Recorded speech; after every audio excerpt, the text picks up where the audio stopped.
Good morning and welcome back, everybody. Hi, I'm Meg. I guess I'll start off with it this time instead of forgetting. I'm lactose intolerant, I'm gluten intolerant, and I eat on a low FODMAP diet for digestive reasons.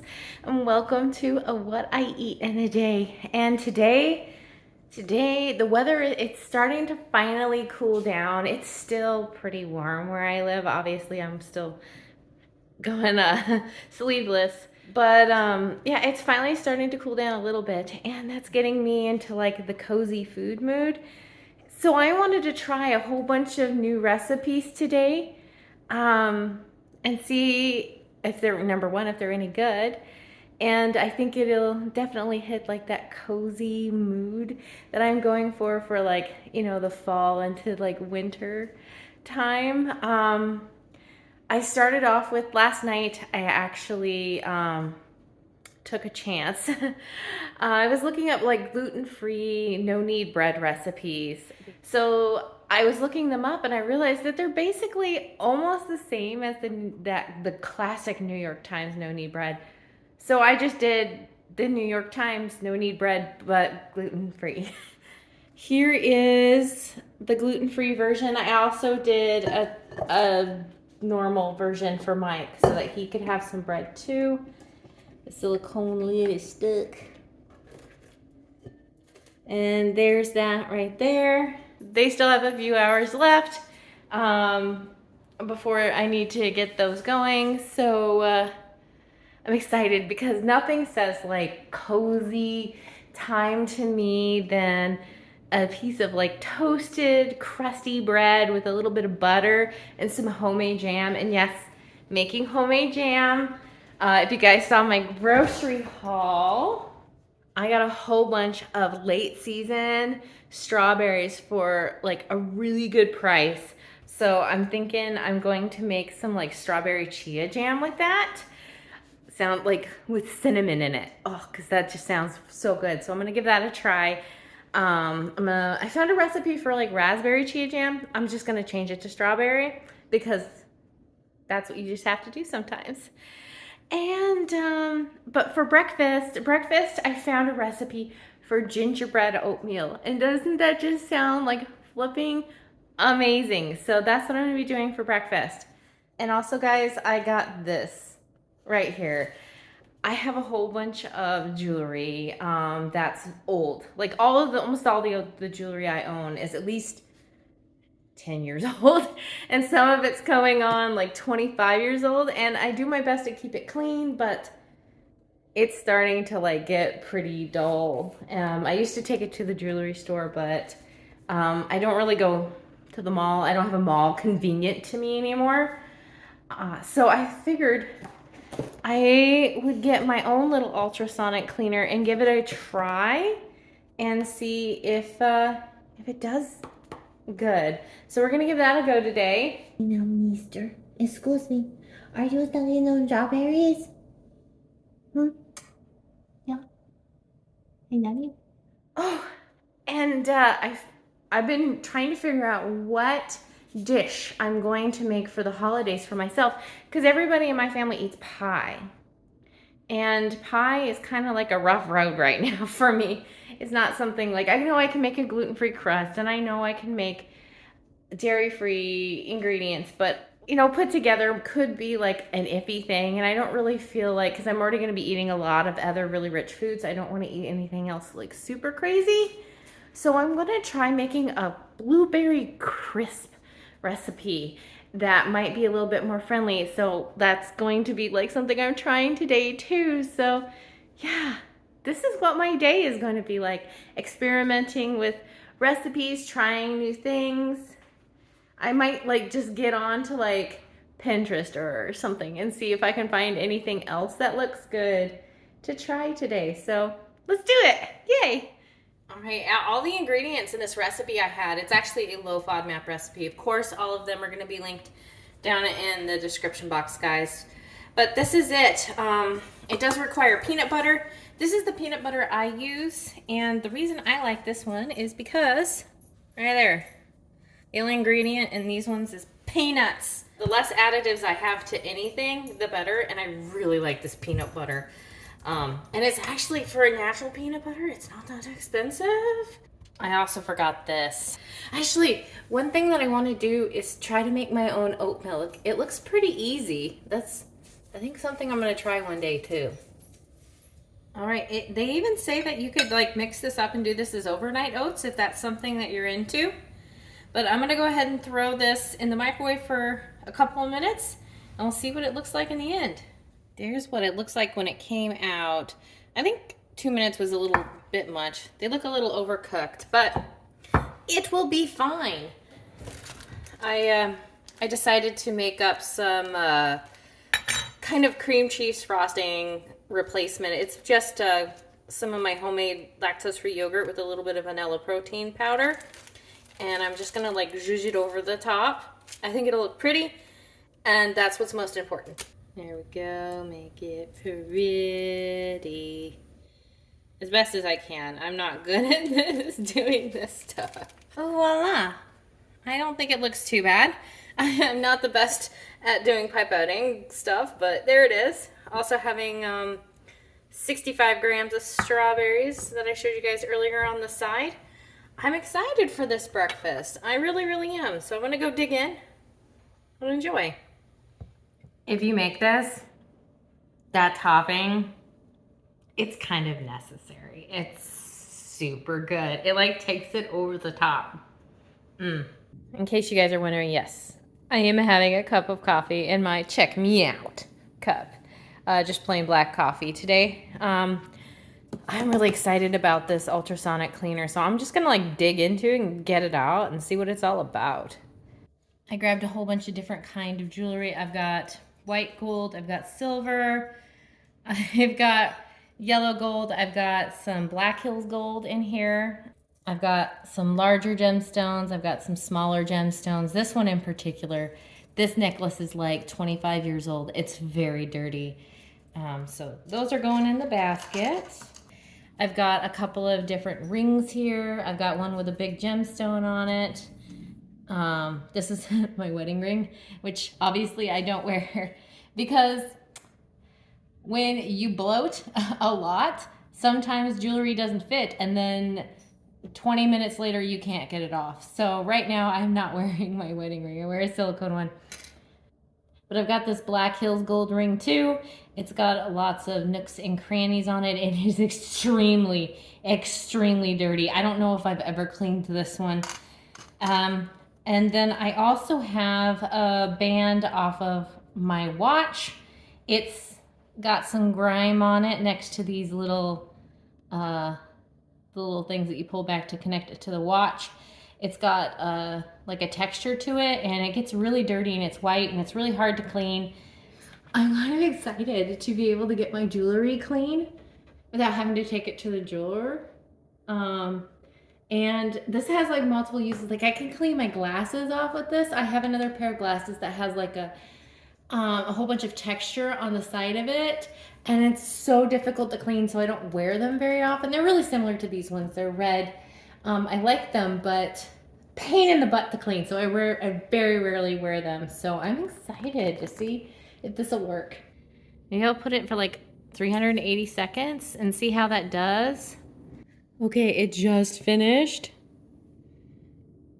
Let's see what improvement there is to any of these. Let's grab my gemstone. It looks pretty good. Like this one wasn't too bad. It had a little bit of haze on it. I'm usually pretty good about keeping this one clean, taking this one to the jeweler. So this Black Hills gold ring, it's actually a lot better.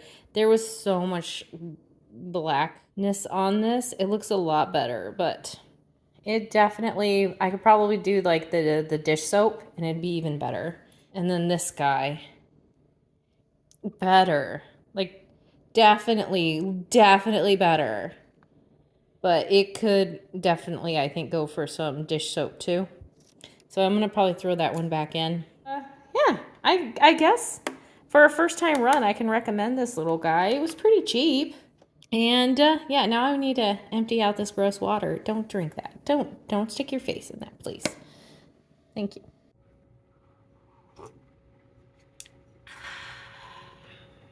I think it's about time to try to start to get that bread going.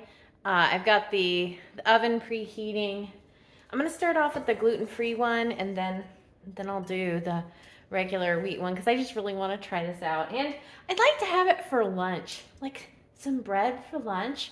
Oh my gosh, I am very hopeful for this, but I know it's not gonna be exactly the same as the New York Times recipe because you need like fold it over itself to kind of like sort the gluten in it a little bit. I don't know how that's gonna go with this, but I'm gonna lay it out. Keep my fingers crossed that it turned out. Let's see how it goes. All right, let's see. I hope that it has some bubbles.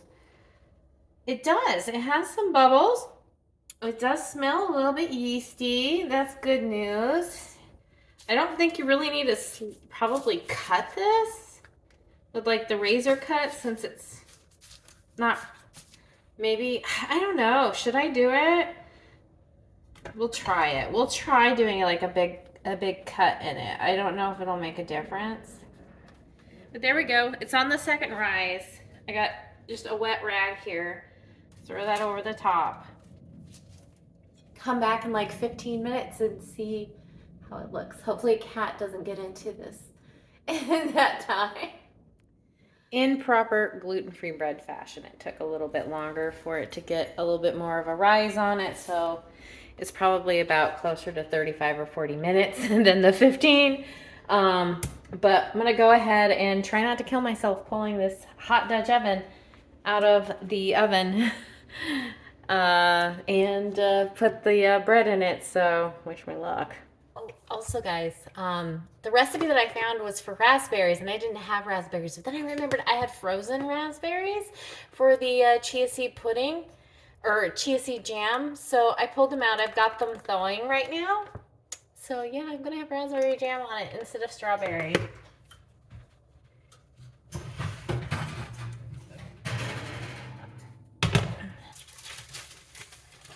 And this is why putting it on parchment paper is awesome. There's no bread in there.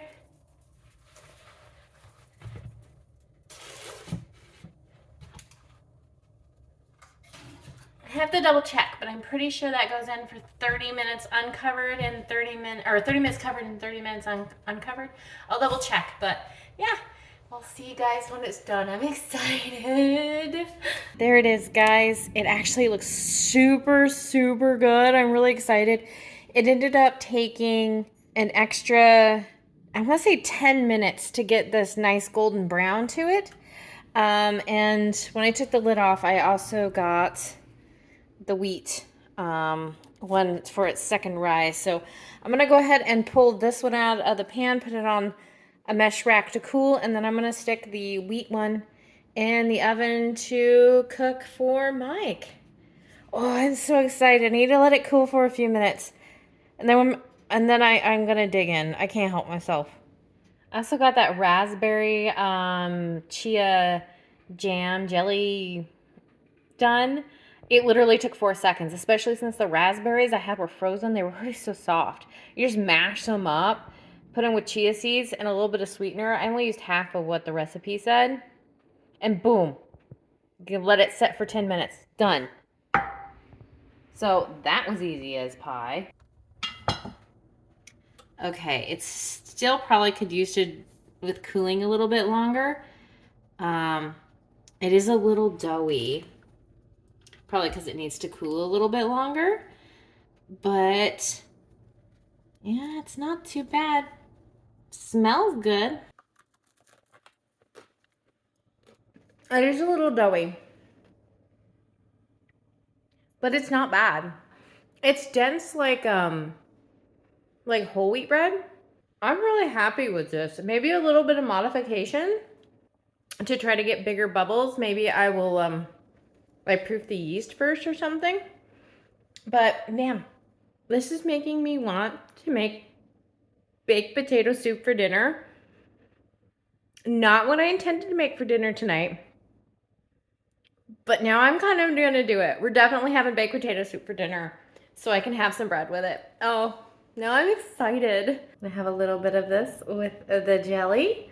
I love the smell of raspberries, so I'm like super excited for this, guys. I don't have words. This is so good. Like having a nice crusty bread again. It was like homemade preserves that was that quick. Um, mm. Okay, this is what I settled on. Like the most American lunch ever. I did some of the chia, raspberry chia. I did some of that peanut butter I showed earlier. And I'm making a peanut butter and jelly sandwich with that. Just squish. There we go. And then I'm going to have it with some of these chips that we got from Trader Joe's. These are not low FODMAP chips. They do have garlic and onion in them.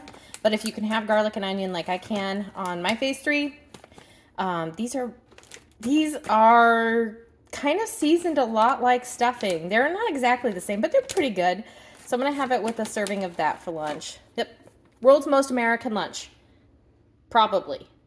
I just realized, guys, that some of you are probably wondering, like, hey, you didn't show those potato chips on your grocery haul. Excuse me. Where did those come from?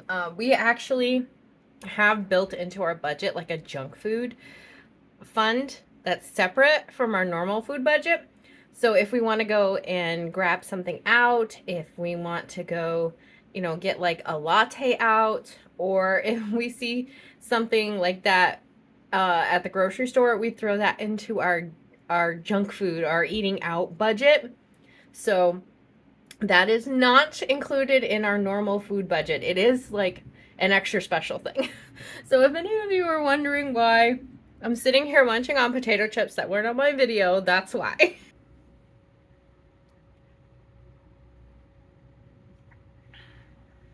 All right, there's the potato soup, guys. It's not going to be perfectly smooth because I'm too lazy to puree it, but it's looking pretty good. Waiting for it to thicken up a little bit right now. And going to be topping it with some sharp cheddar and some bacon, some green onions. It's going to be delicious with a side of crusty bread. Yes, please, thank you. Dinner time, guys. The soup is all done. That is what it looks like. It looks delicious. Got some of my bread in there. A little bit of cheese. I'm obviously going to be having some lactate with that because of the cheese. Bacon, green onions. I'm excited. Somebody's sneaking around behind me. Look at his. Look at his. He's got some bread, some of the bread I made with some butter, and his is like loaded to the max. Look at that. That's right. Maxed out. Maxed out. All right. Well, so we're going to sit down and nom some dinner. I'm excited. I forgot to film an intro for this, but a couple hours later after dinner, I got hungry for that blueberry crisp. So, yeah, I made it.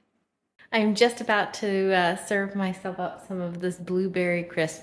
I'm pretty excited about it. And I know today I've had lots of like sugar and it's been a higher fat day, which those things can, cause, like digestive irritation. So keep that in mind. If you do indulge in treats like this every now and again, try to be conscious of keeping the quantity, like the serving sizes down, reduce the sugar, try to cut back on the fat in the recipe. Allow yourself occasionally to have a day where you have a comforting food, and it's okay as long as you're having a good day, if that makes any sense. So with that, I'm going to jump in and try a little bit of this blueberry crisp out. I'm excited. Yum. All right. There it is. Go ahead and give her a taste test since I've never had this recipe before. Today is about trying new recipes. That's really good. I did cut back on the streusel a little bit on the crisp topping. I should cut back on the fat and the sugar. It's good though. What do you think, Mike? Well, Mike likes it too. So we're gonna sit and enjoy our little dessert, and that's probably gonna be it for me today. Guys, I hope you enjoyed this like comfort food day with experimenting with a whole bunch of new recipes and just kind of trying to have a little bit more fun with my food since it's getting a little bit cooler out. As always, guys, do your due diligence. Always look at the ingredients in foods and try to do your best to avoid things that agitate your system, because my phase 3 low FODMAP may not look like your phase 3 low FODMAP. So I hope that this provided you guys maybe a little inspiration, some ideas for some holiday, fall, winter treats that you might want to try. So I'll see you guys in the next one. Bye, guys.